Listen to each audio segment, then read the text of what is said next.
नारदात् तदुपाकरणं वार्तां बद्धस्य कर्म च पर्ययो शोणितपुरं विष्णुः कृष्णदेवता। तो जो चित्रलेखा थी वह द्वारकापुरी में प्रवेश कर भगवान कृष्ण के पोते को पलंग सहित अपहरण करके ले गए। पलंग सहित उठा करके आकाश मार्ग से उड़ते हुए सोनितपुर में जाकर के राजा बानासुर के भवन में उषा के रूम में जाके शिफ्ट कर दिया। और जब वहां रहने लग गए तो बहुत दिन तक रहे, किसी को भनक तक नहीं लगा। लेकिन वहां के जो पहरेदार थे उसने जब उषा को देखा तो देखते ही समझ गया कि पहले विवाहित और कुमारी में फर्क दिखता था और वह फर्क उसमें दिख गया कि इसका कौमार्य नष्ट हो चुका है, इसमें कुमारापन अब कुछ भी नहीं रहा है। जाकर के बानासुर को कहा कि महाराज, लगता है आपकी पुत्री का संपर्क किसी पुरुष से है। और बानासुर हाथ में तलवार लेकर के सीधे उषा के भवन में गए और गए तो देखा सही वहां पर है। उसको पकड़ा और पकड़ के जेल में बंद कर दिया। जेल में जब बंद कर दिया तो नारद ऋषि एक दिन द्वारकापुरी गए हैं और जाकर के भगवान को कहते हैं, प्रभु इतना बड़ा आपने परिवार बढ़ा लिया कि कौन कहाँ आपको पता ही नहीं चलता है।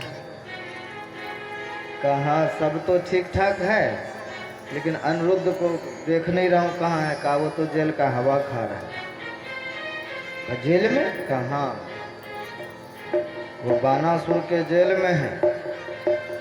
तब भगवान सोनितपुर के लिए प्रद्युम्न आदि को, युधानस्य गद आदि को लेकर के प्रस्थान करता है। और जब प्रस्थान किया तो मुख्य गेट पर भगवान शिव पहरा दे रहे हैं, कैसे प्रवेश करें। तो भगवान शिव ने ही तो ये रचा है कि इसका घमंड चूर हो। अथ नारायणो देवस्तं दृष्ट्वा वैसृज्वरं माहेश्वरं वैष्णवश्च युधाते जरावोः। नारायण ने महेश्वर पर ऐसा ज्वर त्यागा कि उसको अब हाफी पर हाफी होने लगे शिव जी को। और तब तक भगवान कृष्ण भीतर घुस गए, वो गेट पर ही पड़े रह गए। और भीतर घुसे तो बानासुर से युद्ध हुआ। युद्ध में बानासुर के सब भुजा को काट दिया, मात्र 2 भुजा रहे। सब भुजा जब काट दिए तो उसके जितने खुजली था कि लड़ेंगे युद्ध करेंगे, वो खुजली जब समाप्त हो गए और फिर तब वो भगवान के से झुके। भगवान शिव आए और भगवान शिव ने फिर वहां पर स्तुति किया है, त्वम ही ब्रह्म परम ज्योतिर्गुरं ब्रह्मणि वांग में यम पश्यन्तमलात्मानं आकाशमेव केवलम। कहे प्रभु आप ही परम ज्योति हो, आप ही ब्रह्म हो और आकाशवत ऐसे परमात्मा का वर्णन किया। अवध्योयम। तो भगवान ने फिर कहा, हे बानासुर, अब भी समधि बनने में कोई तकलीफ है? कहा नहीं प्रभु, आप जैसा चाहें।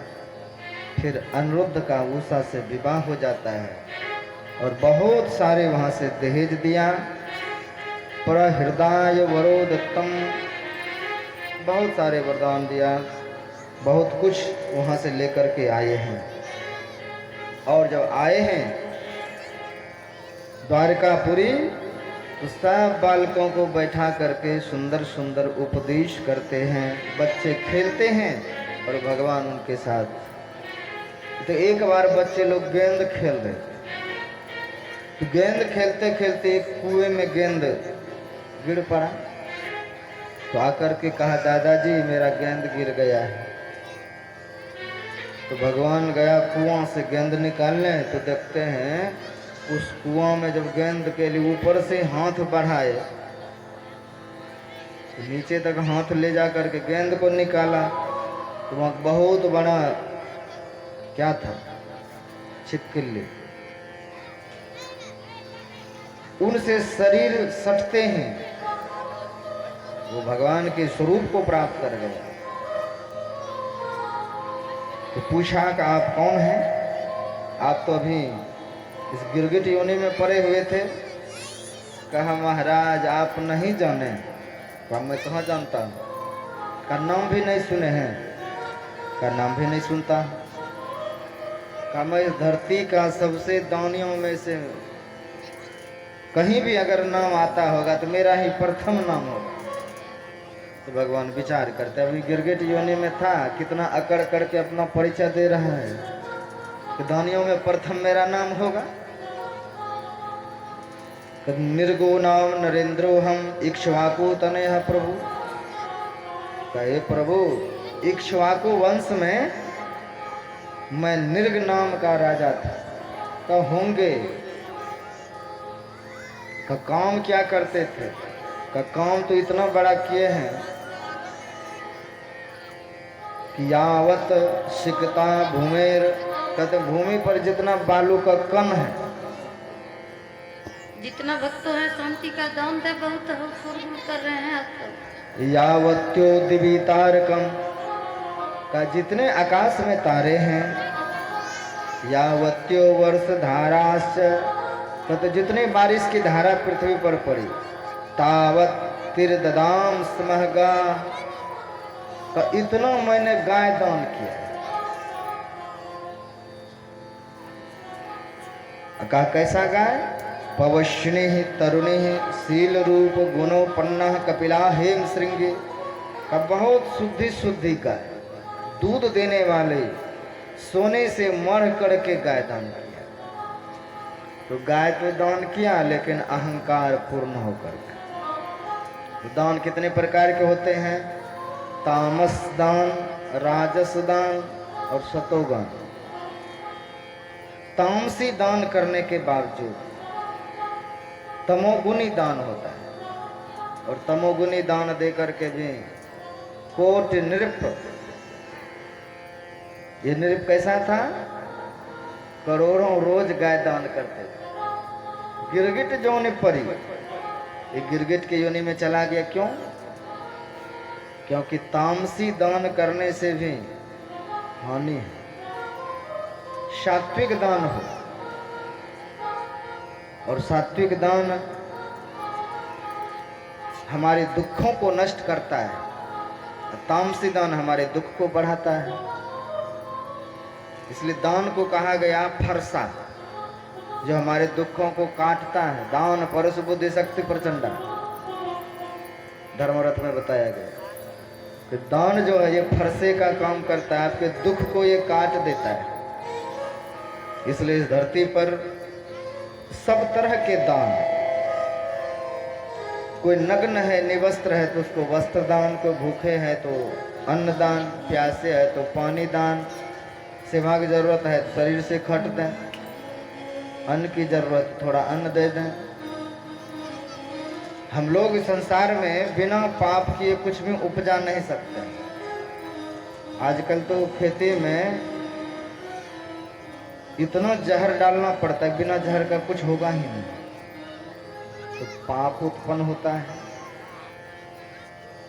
कोई सब्जी हो, कोई फल हो, बिना जहर दिए होगा ही नहीं। उसके फूल में ही इतने कीड़े लग जाते हैं, पहले तो उसको पैदा ही नहीं होने देता है कीड़ा, तो इतने हम उसमें दवाई डालते। कोई भी चीज उत्पन्न करने में बहुत जीव की हत्या करनी पड़ती है। जीवो जीवस्य भोजनम। विचार कीजिए कि हमारे एक कवल भोजन के लिए हजारों जीव को मरना पड़ता है, तब हमको एक थाली भोजन मिलता है। ऐसे नहीं मिलता है। तो भोजन खाए और सूते, जैसे तो पाप बढ़ ही रहे ना।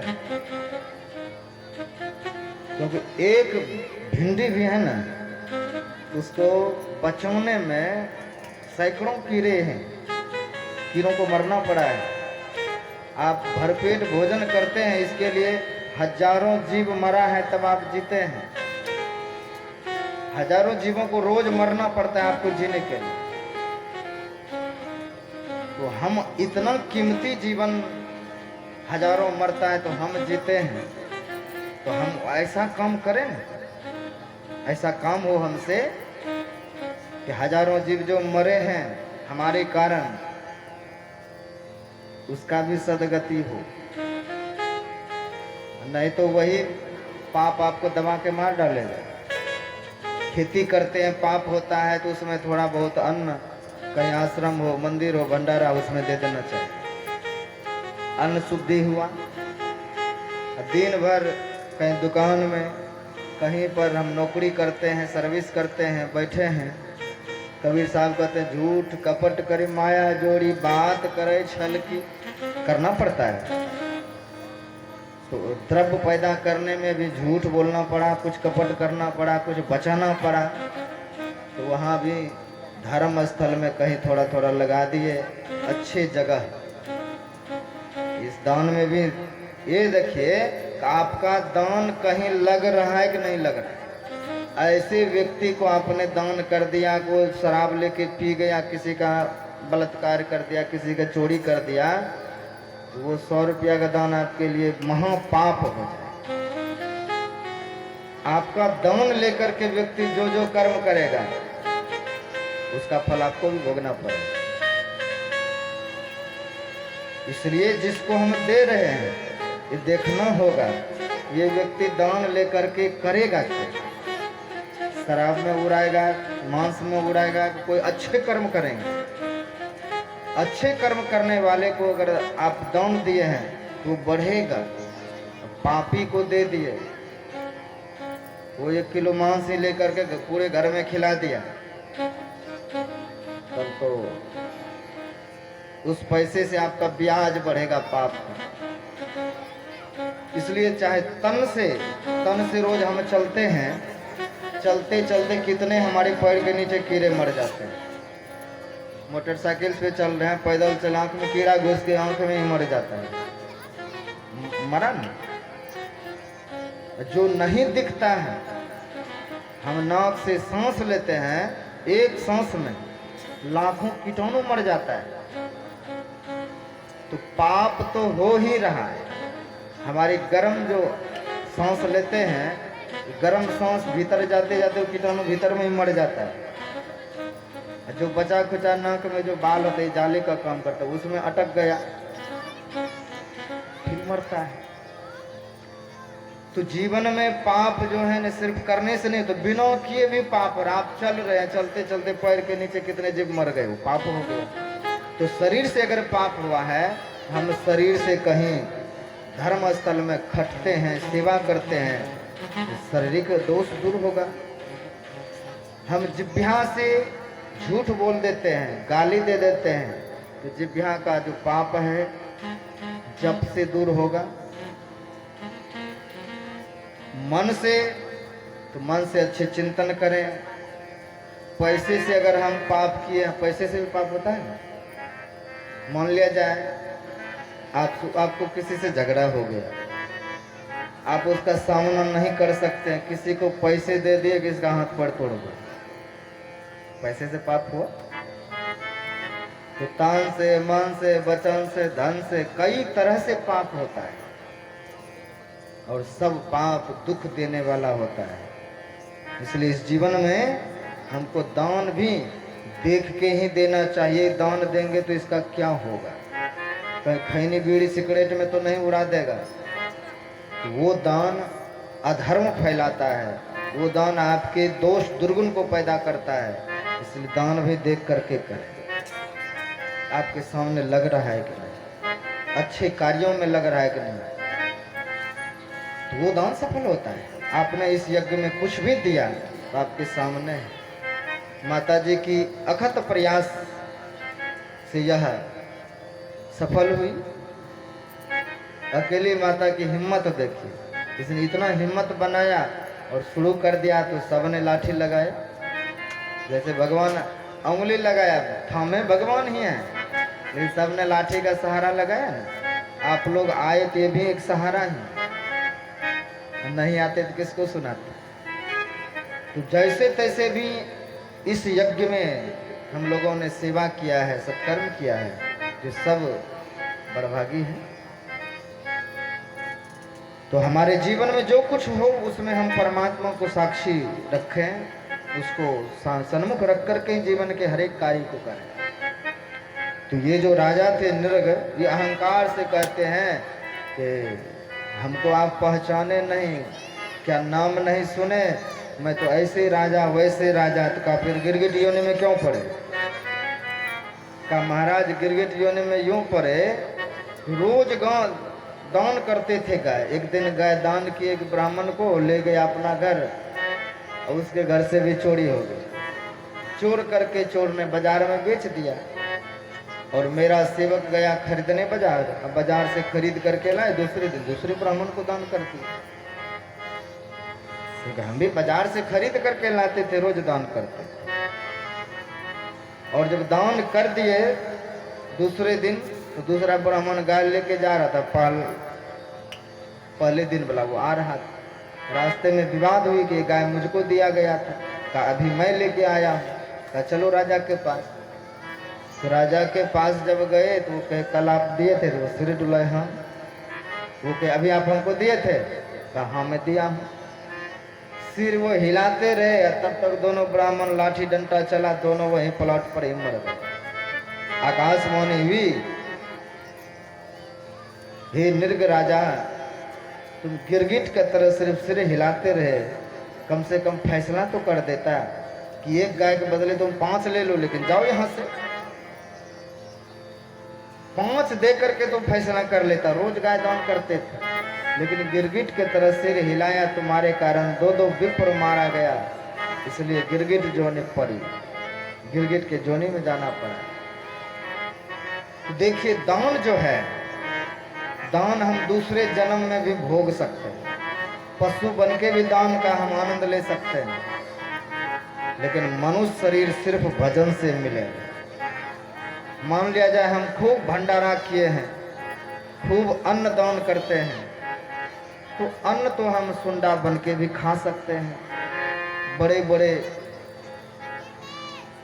गोदाम में सुंडा अगर बन जाए तो अन्न कभी समाप्त होगा? अन्न की ढेरी है, चुन चुन करके खाइए जो खाना। चूहा बन के भी अन्न खा सकते हैं।